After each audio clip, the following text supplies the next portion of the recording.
راز سقوط تمدن مایا که امپراتوری مایا نام برده می شد، در اعماق جنگل های انبوه آمریکای مرکزی، در جایی که امروز گواتمالا و مکزیک است، ویرانه های پنهان شده اند که زمان قلب یکی از بزرگترین تمدن های جهان بودند.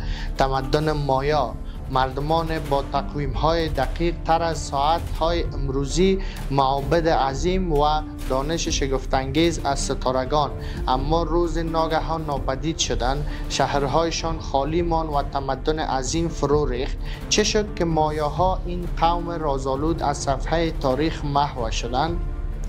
تمدن مایا حدود 3000 سال پیش شکل گرفت. آنها بدون استفاده از فلز یا حیوانات بارکش شهرهای با حرمهای عظیم و معمارهای پیشرفته ساختند. تقویم مایا یکی از دقیق‌ترین تقویم‌های باستانی است.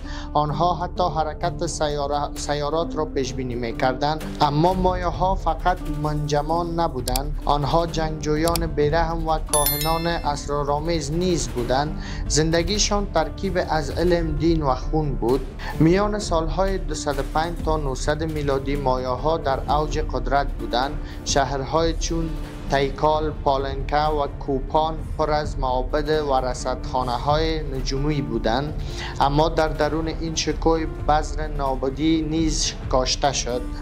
جنگ‌های بی‌پایان میان پادشاهی‌های مایا منابع را تحلیل برد و مردم را خسته کرد.